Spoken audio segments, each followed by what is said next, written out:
नमस्कार मु सुनील स्वागत करुच्ची साहू ऑनलाइन सेवा चैनल को। तो आज टॉपिक होची सुभद्रा योजना उपरे।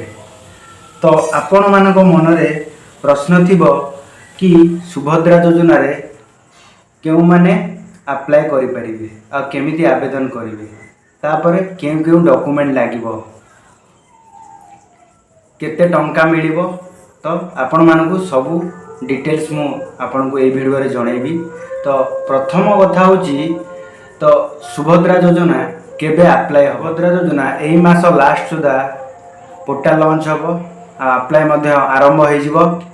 तो एही योजना रे महिला मानकु 50,000 टंकार भाउचर मिलिबो जहा कि से माने 2 वर्ष मध्य रे यूटिलाइज करिवे। एही योजना केवल विवाहित महिला मानक पई। एही योजना रे तो केउ केउ माने आवेदन करि परिबे। तो सेमाने प्रथमे सेमाने ओडिसा रो बिलोंग करथुवा दरकार। द्वितीय तो होची सेमाने विवाहित महिला होतुवा दरकार।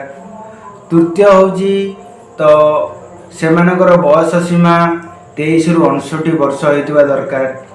चतुर्थ कथा होची सेमाने बेसरकारी काम करथुवा दरकार।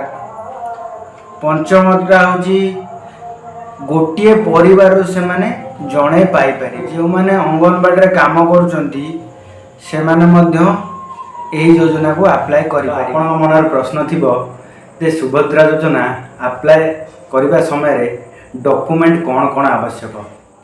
तो आपण मानकर डाउट क्लियर कर देबी।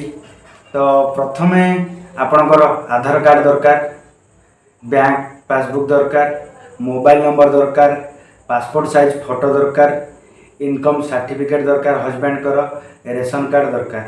Ration card compulsory. Ration card नथिले आपण माने अप्लाई करि परिबे नाही। तो एबेठार आपण माने कोन करि परिबे ना एबेठार आपण इनकम सर्टिफिकेट बाहर करि नियंतु।